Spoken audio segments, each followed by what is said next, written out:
né? Ele, teoricamente, chega aí para ser... Hoje, ele é uma alternativa, uma opção à ausência do Ilharão. Mas daqui a pouquinho eles podem jogar juntos também. O Ilharão destro e o Thiago Maia canhoto. Thiago Maia, senhores. Mister já vai voltar segunda-feira com o grupo principal. Informação que hoje ele já volta, viu? Não, ele já está trabalhando. O que eu digo que segunda-feira ele vai ter o grupo principal. Ele já está trabalhando, está no dia a dia lá no CT já. Já foi o jogo do Flamengo contra o Vasco, no Maracanã. Hoje parece que ele já ia para o campo já com quem está... Aí é uma novidade. Acho que tem informação preliminar de hoje pela manhã, que ele já ia para o campo hoje com essa turma que está aí já na atividade, como a gente viu ali, né? Porque o Maurício Souza está preparando o time para o jogo de amanhã com Volta Redonda, 6 da tarde no Maracanã. Não, a informação é que ele ia só para a turma. Tem essa galera aí. Essa galera que está fora do esquema de Taça Guanabara. E o Thiago Maia, hein? Várias opções, hein? Disse que só não jogou de goleiro. Tem uma frase célebre, o Paulo Lima vai saber identificar. Tudo vale a pena quando a alma não é pequena. Ih, rapaz. É isso. Se o cara joga bola, ele joga em todas as posições. É claro. Tem o clínico geral e tem o especialista, né? Sim. Ele pode quebrar galho em várias posições, mas ele é volante. Ponto. Eventualmente, durante o jogo, dá uma força aqui na lateral, sobe um pouquinho mais. Ele tem qualidade para se aproximar como meia e tal, mas ele é volante, ele chega para jogar nessa posição. E aí, em princípio, disputando posição, para mim, começa atrás do William Arão.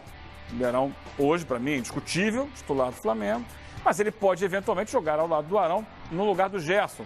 No jogo em que o Flamengo tem a necessidade de dar um pouquinho mais de gás na marcação em algum momento. Gerson convocado para a seleção brasileira? Teoricamente, o reserva do Gerson é o Diego. Perfeito. Tá? O Thiago Maia vem para ser o reserva do William Arão, posição que era do Pires da Mota, que eu acho vai ser descanteado. Não fechou o negócio dele lá para a América do México, mas ele não vai ter espaço no Flamengo. Mas pode acontecer em algum jogo uma necessidade de você ter 2 homens mais voltados à marcação, especialmente segundo tempo e tal, de repente abrir uma vantagem, Libertadores, jogo fora de casa, aí você, coloca aqui o Thiago Maia junto com o Arão. Pode ser, por que não?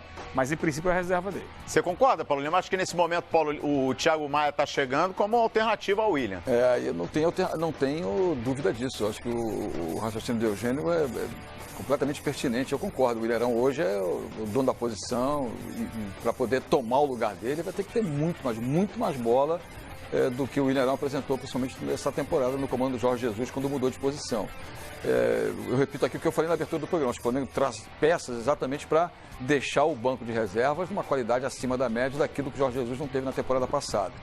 Quando se fala em formatação de time, opções, o elenco desse ano é exatamente aquilo que a gente quer de melhor em qualquer setor da sociedade, né?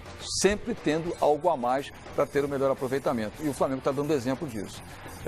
Quando eu penso nessa formação do meio-campo, eu sempre ressalto e lembro aqui, eu acho que o Diego será o companheiro do William Arão na temporada. Você acha que vai desmontar o Gerson? Ele vai botar o Gerson no banco.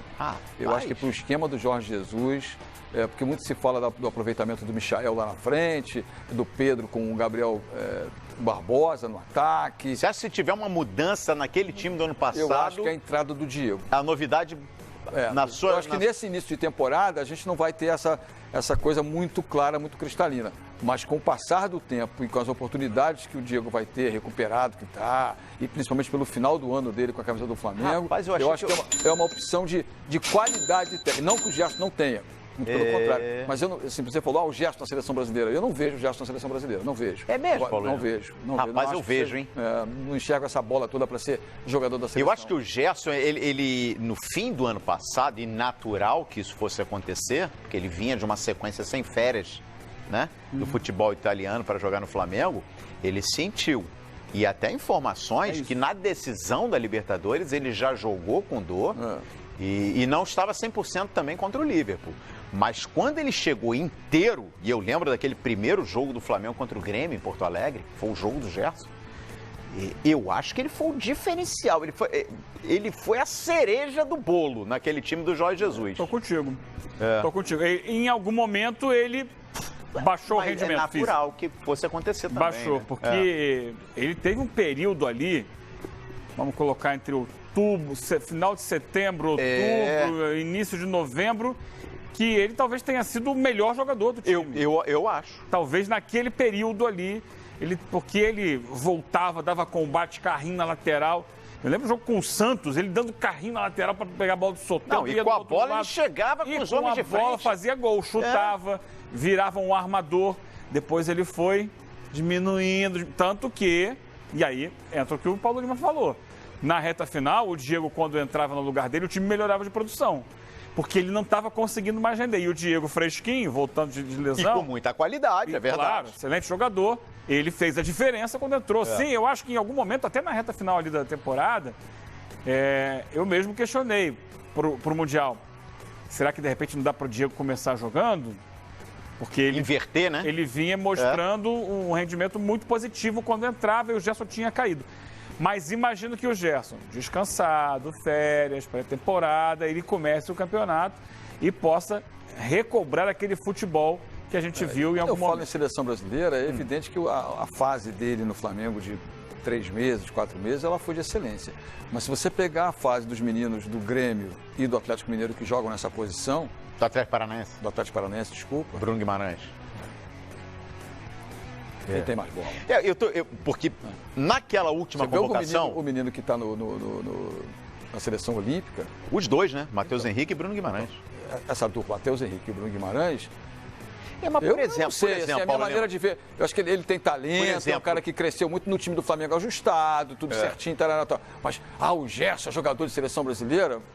Porque naquela última convocação de 2019, a última data FIFA foi em novembro a convocação, né? Que o Tite acabou não levando jogadores do Brasil. O Tite deixou bem claro que se ele pudesse convocar atletas do Brasil, naquele momento era o Gerson ia chamar, ele ia ser convocado. Lógico. E aí, a minha expectativa com o Gerson, a gente está vendo a imagem do Thiago Maia, mas o Gerson, a minha expectativa do Gerson é porque dessa vez ele vai fazer uma pré-temporada no Flamengo. Sim. Ou seja, fisicamente, ele vai evoluir no mesmo estágio dos companheiros. Mas eu não estou falando de física, eu estou falando de bola mesmo, entendeu? De qualidade técnica, eu acho. Uma discussão legal, Paulo Lima. Eu acho que esse tema é legal. Então, o negócio é aquela brincadeira que eu faço sempre. Cada um tem uma maneira, tem um ponto de vista que eu sempre brinco. Vamos no paro ímpar, quem que você escolhe? Eu não escolheria. Eu acho que, por exemplo, o Casemiro é imbatível nessa função. Tem o Arthur, que está no Barcelona. Perdeu espaço. Sim, mas é jogador de seleção. Não está sendo aproveitado no Barcelona. Ele não está jogando no Barcelona. A gente, ano passado, o que a gente projetava pensando em seleção brasileira? O Casemiro, continua sendo o Casemiro, embora o Fabinho tenha crescido muito de produção, né? Aí sofreu a lesão e tal, ficou um pouco de lado, mas está voltando o Fabinho. Mas o Casemiro é o primeiro homem de meio campo, vive um grande momento. E eu acho que muita gente projetava esse meio campo com Arthur e Paquetá. Ou não? Casemiro, Arthur e Paquetá. Já vai mudar. Jovens que apareceram muito bem. Olha o momento dos dois. Hoje não justifica nem Arthur, nem Lucas Paquetá na seleção. Mas aí a gente por um momento de declínio, declínio, você não pode... O Paquetá, por exemplo, passa um momento de adversidade muito maior. Já no lado do Barcelona é diferente, né? Tem muita gente para jogar também, né? Mas o Arthur vem sendo deixado de lado pelo técnico anterior e agora esse novo já o colocou no banco e tal. Mas ainda não é um jogador que tenha recuperado o futebol dele. Aí a gente olha, vamos botar aqui o Bruno Guimarães e o Matheus Henrique. Eu acho cedo pela mesma situação, porque os outros a gente achava que iam chegar, iam resolver e eles caem de produção. A gente está projetando esse momento que é bom, mas há uma diferença entre a seleção sub-23 e seleção principal. Eles estão fazendo lá o pré-olímpico na seleção sub-23, estão jogando bem, se destacando. Só que quando vai para a seleção adulta, o buraco é um pouco mais embaixo. O Thiago Maia, que nós estamos vendo aí, contratado pelo Flamengo, foi campeão olímpico na seleção sub-23, em 2016. E não conseguiu chegar à seleção principal. Vamos mudar essa pergunta aí. A gente está falando de Gerson e Diego aqui. Pode tirar essa pergunta aí. Tira essa pergunta aí que vamos lançar outra. Paulo Lima levantou a discussão aqui, hein? Diego. Pode ser uma novidade? Tem bola para isso. Tem qualidade, tem moral. Ele é uma das lideranças desse grupo. Tem mais bola do que o Gerson. Joga mais do que o Gerson. Diego, pode ganhar vaga no time titular? Ele pode ser titular na vaga do Gerson? Ou não? Gerson é titular absoluto nesse time do Flamengo? Vamos colocar essa pergunta aí, porque essa resenha rende, hein? essa resenha rende. É uma boa discussão, hein? Boa discussão. São dois jogadores importantíssimos nesse elenco do Flamengo. Daqui a pouquinho, vamos abrir aí uma discussão com a galera participando aqui na hashtag Bom Dia Fox Sexta, porque agora a gente vai abrir espaço para o Marcos Braz, que como sempre ele participou, né, da apresentação do reforço. Ele estava ontem ao lado do Thiago Maia, falou de diversos assuntos. Entre esses assuntos, inclusive, Gabigol. Será que vem mais reforços por aí? Fala aí, Marcos Braz. Hoje, o Gabriel é atleta da Inter. É a Inter que vai estabelecer, pelo menos a priori, o que o atleta tem que fazer. E até lá, lógico, eles vêm trabalhando para que se possa resolver isso antes de segunda-feira. Então, o Flamengo continua muito tranquilo nessa situação, ciente de que está se fazendo ao máximo. Tanto a Inter quanto ao staff do jogador também vem se esforçando para fazer esse ajuste final. A gente ainda tem que esperar mais um pouquinho. São dois atletas que são do Flamengo, são do elenco do Flamengo. O Flamengo em nenhum momento se colocou no mercado ou ofereceu no mercado qualquer tipo de jogador, mas é uma obrigação nossa, obrigação do Bruno e minha de sempre ouvir qualquer tipo de proposta e levar para as pessoas que a gente tem que levar. Em relação ao Pires, parece que deu um pouquinho sim, vou confirmar essa informação, adiantou um pouquinho mais, mas não tem nada certo. O Pires é um atleta querido aqui no Flamengo, é um atleta campeão como os outros e é um atleta do elenco do Flamengo. O Mariano não tem nada, por enquanto. Se por enquanto é porque amanhã pode ter e você ficar chateado comigo. Entendeu? Então, o por enquanto é mais na defensiva do que qualquer outra coisa. Não tem nada, não tem absolutamente nada. Essas finais aí nos preocupam, não em relação muito mais em relação a como o elenco do Flamengo estará nesses dias. A gente com calma vai fazer uma análise do que será o melhor, qual será o melhor caminho a ser traçado até lá. Já estamos fazendo isso. Existem algumas possibilidades em relação a campeonato estadual ou algumas outras situações, mas a gente com calma, ainda não tem nada definido, a gente vai externar na hora própria. Parece que ele está tendo alguns problemas lá, eu não quero entrar muito nesse detalhe, mas em nenhum momento a gente pensou ou teve a possibilidade de fazer essa contratação.